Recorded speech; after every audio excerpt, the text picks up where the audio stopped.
Welcome back, Qs and Qettes. This is part 2 of a two-part series. This is ranking Phasmophobia Ghosts worst to best, rankings 12 through 1. If you've already seen the first half or don't give a crap, I respect that. You're a straight shooter, and I admire that about you. Number 12 is gonna be Obake. UV, baby! The Obake is a shape-shifting ghost, which can often be a deficit to itself. When interacting with the environment, such as touching a window, closing a door, opening and closing a locker, it can leave the UV handprint, which we all have grown to know and love. This UV residue can sometimes leave an additional finger or a little fingerprint if it's a light. This can immediately tell you that it's an Obake, as no other ghost can do this. Because of this, and the fact that UV is its entire gimmick, the Obake will always have UV as one of its evidence types if you have at least one evidence in the round that you're playing. My favorite aspect of the Obake is that it can change forms in the middle of a hunt, which is a recordable event in of itself.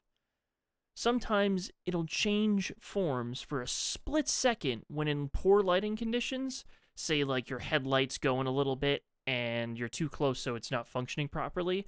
It'll change form for like half a second, but because of the lighting and the silhouette, you're like, not sure? You're like, was it? I don't know.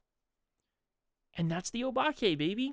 I like it. It's simple, it's clean, and I get it a lot, unfortunately. I wish I got a little bit less to see some of my more favorite ghosts. Number 11, Phantom. Our final stalking ghost for all the ghosts that we have currently in the game thus far. I love the Phantom's abilities, but I get this ghost all the frickin' time, and so now it's become a little oversaturated for me, which is why it finds its way so far down on this list. It also loves to dodge my crucifixes, which is a huge pain in my ass whenever I'm trying to get it to burn a crucifix for some kind of challenge. You can identify a Phantom because it'll disappear if any photo is taken of them during ghost events, or if it's showing up as a dots ghost. It'll never show up in a photo, despite being labeled properly as well. So say if you get a picture of a dots ghost, and it says dots ghost on the bottom, but you can't see anything in the picture, you got a Phantom, baby. During a hunt, it will very rarely materialize itself and be phasing constantly. Because of this, don't try to get a hunting photo. Well, you can try, but you're probably not going to succeed, because it materializes itself for maybe like a fraction of a second every second or two. So it's incredibly hard to see it, let alone take a picture of it. Lastly, another way to identify this ghost with zero evidence and not triggering a hunt is to set down 2 motion detectors in a hallway similar to the Wraith and the Banshee. The Phantom will walk towards you, triggering the far motion detector first and then the close one. However, unlike the Banshee, this will set off an EMF reader to level 2. So, you set yourself up far away from the ghost room. If it comes stalking over, walks up to you, triggers the far one, then the close one, and you get an EMF level 2, you got a Phantom, you can identify it and get out of there. Number 10, the Poltergeist. There's honestly not much I can say about a Poltergeist in terms of its special abilities and stuff, because it's all relatively simplistic. But damn it, there's something about the Poltergeist I just love. I love a good Polty. The Poltergeist can throw items very quickly in succession, and is the only ghost to throw within, I think, a second and a half. So it can pick up and throw something, and pick up and throw something, and pick up and throw something if it wants, triggering a lot of activity at once. Do not mistake this with the twins. That's happened to me before. The twins are my kryptonite. Anyways, the Poltergeist can give itself away as well by doing what's called an explosion. So it'll pick up a ton of objects in the room at the same time and do one of 3 things. It can levitate it up for a few seconds and then drop it. It can pick it up and explode them throughout the room, throwing all the items everywhere. Or, lastly, it can throw them all directly at the player inside the room. If that happens, that's the Polty. Lastly, another good way to identify whether or not it's a Poltergeist is either by watching it yourself during a hunt, or having somebody on camera and positioning video cameras throughout the house while the ghost is hunting. If it's chucking items left and right very hard and very quickly, it's gonna be a Poltergeist. Again, not much I can say about it because that's pretty much its gimmick is throwing stuff, but I don't know, something about it. I really like a poltergeist. Anyway, moving on. Number 9, the Yuri. The Yuri loves to throw me off and make me believe it's something else for a very long time until, like, right at the end, and then it goes, you got me, you figured it out. All right, it's me, it's Yuri. Oh, good job. Something you gotta be careful of. The Yuri likes to suck up your sanity like a dying fish, so be careful they don't drain you too quickly. The journal says a Yuri can be restricted to its room by smudging it with an incense, but in my experience, it's kind of a waste of a very important item. I'm sure you can use that as some form of identification in some way, but I'm too smooth-brained to figure that out. The best way to identify a Yuri, in my opinion, is watching closely in how they interact with doors. They can only ever fully open a door or fully close a door. None of that partial open or close nonsense like these other plebeian spirits. Now, I've never gotten a Yuri to do this, but it can also close the front door outside of an event or a hunt. I haven't seen it, but God, I really want to. P.S. Don't be fooled by a slamming door. Any ghost can do that. You have to watch very closely and listen to ensure that it wasn't slammed, it was just closed. No ghost can close a door without slamming it, so that's another good indicator as well. Number 8, the Oni. Okay, this isn't just because I like Ghost of Tsushima's multiplayer mode, it just happens to be a really good ghost. I also like Ghost of Tsushima's multiplayer mode, as it loves to manifest itself in its regular form, scare you, and get you primed for a hunt. You can use this to your advantage, though, as this is one of the easiest ghosts to get pictures, videos, and audio recordings, as it's constantly begging for your attention between ghost events and hunts. It's just like, look at me. It's like a pick-me girl. Oni's a pick-me girl, confirmed. As it likes to be his, old chill guy self, it'll never appear in a mist form. So if you get many ghost events, but never see a mist form, then that's an extremely strong indicator that you got an Oni on your hands. The easiest evidence to find the identity of an Oni is to face your fears and meet it head-on in a hunt, as it will very rarely ever phase and mostly keep itself in human form, allowing you to know quickly and easily that he just wants to be seen. Number 7, the Mimic. This is getting pretty difficult now. All these ghosts are incredibly fun to go against. The Mimic, however, is a frickin' cheater. It doesn't listen to how many evidences are allowed, it copies other ghost abilities to throw you off, and will change its speed up constantly between hunts to throw you off and mess up your timing. However, much like Michael Scott, its greatest strength is also its greatest weakness. Closely observe each event and ability that the ghost performs.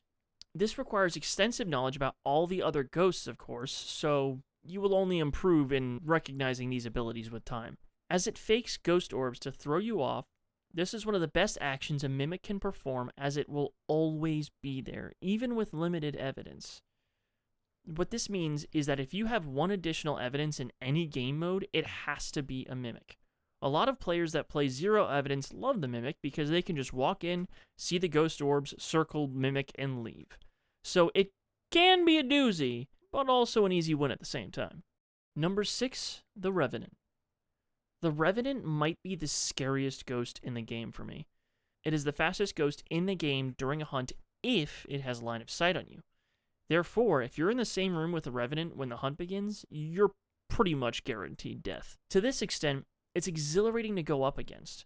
It's a strong test of your pathing and looping skills, and it forces you to know the map and your route of escape, because there's no second chances here. The Revenant is not really notable in any way to identify it without a hunt, at least as far as I know.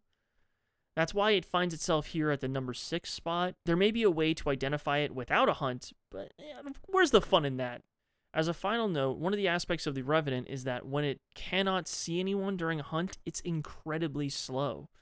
So you could go off of that alone, but it's always better to double check, and, plus it's pretty fun to have it chasing after you like, doo, doo, doo, doo, doo, doo. I think I pissed myself a couple times in those instances. I hate laundry. Number 5, the Thaye. The Thaye was my favorite ghost for a very long time. This ghost's main gimmick is that it's slowly breaking down and withering away throughout the round. This is shown in gameplay as it will be highly aggressive and active right at the start of the mission. Once you open that door, it's going to be chucking things left and right, it's going to be doing ghost events, it's going to try and freak you out. It also has one of the highest hunting thresholds right at the start of a round, while all this activity is going on, so you have to be careful. However, you can wear this ghost down over time by staying within its favorite room. In doing so, the ghost will gradually age and become weaker and weaker, thereby making it more difficult to acquire evidence and media towards the later half of the round. I love this mechanic and idea as it's incredibly unique. However, it drops down to number 5 as I like to play for perfect runs, having all unique media and objectives completed, and if you don't get that at the beginning, a ghost can start wasting your time. The Thay has a unique way of identifying it as well through the use of a Ouija board. If it works, I mean, the most recent update glitches it out whenever you ask how old a ghost is, but, provided it's working. Ask how old a ghost is at the start of a round, and it will almost always be 11 to 19. And then later in the round, ask again to find it significantly older as it's withering away, much like my knees. They can be great with hunts at the end of a round, as they will be super slow. This opens up opportunity for pics, videos, and audio capture. I love the idea of this, but again, when you're trying to go for that perfect run, and you're taking a long time to diagnose it, because the ghost is being very misleading, once you get to the 20-minute mark in a round, it's going to be very inactive and take a very long time to start hunting again. That's why it brings it down to a number 5. Number 4. Demon. Man, this one's kind of a toss-up. I love all these next 4 ghosts almost equally, so these final few are very hard to order. The demon is damn scary. It can hunt any time, including upon walking first into the house. Its ability is one of the strongest in the game for that reason alone, and there's actually an achievement that you can earn if you die to a demon within the first minute of entering the ghost house. Let's just say I have it. As a counter to this ability, a crucifix's applicable range is increased by 50% to allow some leniency if the demon roams. It does have the fastest recharge timer for hunts though, so you have to work incredibly fast. Whenever my team and I have a demon, we get scared, then excited, and then we work as fast as possible to get as much as we can and then get out of there. We don't often go for perfect runs against a demon. There have been times in the past where we've been bamboozled when trying to identify a ghost in limited evidence modes. We have gone almost 45-minute rounds without it ever using its demonic ability. I can't tell you the number of times that I had said it was a myling when it was actually a demon purely because the demon wouldn't frickin' comply. I mean, I can tell you it's like 4 times, but it's still frustrating. Ultimately, that's why demon takes 4th place. Number 3, yokai. Yokais are just great. I love it when a ghost gets meta. That's why I always tell my friends to play the game with in-game voice chat. There are so many instances where my buddies and I are chatting with high sanity, and a crucifix burns right between our feet, freaking us all out. This is the first ghost I died to on the channel, by the way. Slight spoilers for my early videos, but good times. Yokai wants you to shut up even more than my dad wants me to, going as far as killing me over vocalizing my political opinion at Thanksgiving dinner. Oh, sorry. For legal reasons, I must state that this is a joke. If you talk around them, they become increasingly active and will toss things around left and right, if not trying to hunt. It's easy to see a quick crucifix burn and assume it's a demon, so the trick is, if that happens, stay silent and don't talk. This is what I mean about getting meta. A yokai will only try to hunt from talking if average sanity is below 80%. So that's the first test. Wait until you're around 75% average, and then antagonize the ghost by talking as much as possible, but make sure you are near a crucifix, good God. If it burns the crucifix immediately upon speaking, then it's gotta be a yokai, but make sure to get some evidence to rule out demon if possible. While yokai hate noise, they can't hear very far. Therefore, during a hunt, you can make as much noise as you want, provided they aren't directly next to you, because their hearing is terrible. This is another test you can use to see if they detect you being noisy and disruptive, even if they're not that far away. But I do love how much this ghost makes you panic right at the beginning when you're just having a simple conversation. And say, oh God, we're gonna go. Number 2, Diogen. The Diogen is our penultimate entry today because there simply isn't anyone like him. He's the Giga Chad of the Phasmophobia lineup. He doesn't give a fuck if you're hiding. He will sniff you out without hesitation. He always knows exactly where you are at all times. The only ghost to do so. If you die to a Dio, it's because you were trying to play by the rules. Oh, the ghost is hunting, I gotta hide. Only to find out that he's right outside the locker door, slowly creeping his way in and building the suspense on a cornered intern waiting to die. Dio will slow to a crawl as he gets close to you. He wants you to run. He only desires the chase, not this hide-and-seek game. He is the epitome of trying to scare you rather than kill you. Because of this, you could just walk away from him and he'll never catch you. And also because of this, he's kind of easy. One of the easiest in the game, in fact. And another reason why he's not number 1. But man, whenever I get a Dio, it's usually my favorite round of the night. It's like finding a $20 bill on the ground and no one's around that could have dropped it as far as you're aware. Did you deserve that $20? Not really. You didn't necessarily work for it or earn it, but you came across it, and it just makes your day that much better. Diogen also has the uniqueness of breathing heavily on the spirit box. It's difficult to get this to trigger, being only a 30% chance and being within a meter of it, but it's so ominous when you finally get it. A mimic can fake this though, so be careful. I've actually only ever gotten this to happen to me once, and that was through rigorous testing. One last fun fact about my boy the Dio is that he can only appear if someone in the lobby is above level 30. This is because the developers wanted to be fair to newer players getting into the game to reinforce that hiding is important and works. Having a Dio immediately in your first few rounds bypassing the hiding rule can potentially put new players off the game. Good idea, devs. You get the Quintanamo seal of approval. Number 1, Moroi. My top pick has to be the Moroi. I love this ghost so much as this ghost has taught me to get good. It is one of the most interesting and scary abilities, being a curse that it can inflict on a player to deliberately make it stronger, faster, and more aggressive. The only way to do this, however, is if you invite it in. It's an audio-based ghost, only cursing you if you get some kind of audio from the ghost using either the spirit box, audio recorder, or the parabolic microphone. Once you get even its single audio from any of these devices, your sanity will constantly drain, despite being in the light or not, at double the usual rate. The only way to stop it is either by going back to the truck or taking sanity medication. Because it's audio-based, it will always require spirit box if one evidence is needed. So, if you ever get a spirit box response, you had better make sure someone's in the truck monitoring your sanity. Being on the wrong end of a powered-up Moroi can lead to an early grave.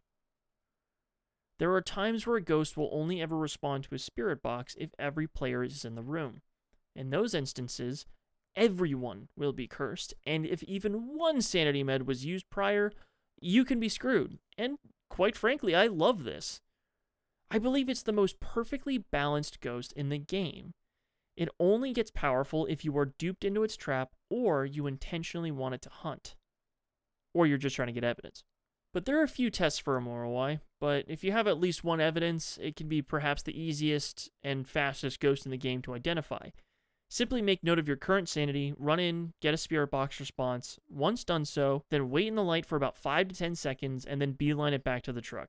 If your sanity is significantly lowered, then you got a Moroi. If it's almost the same, then rule it out. Another test requires getting the ghost to hunt at low sanity and marking its speed. It should be faster than usual, even incredibly faster depending on your sanity.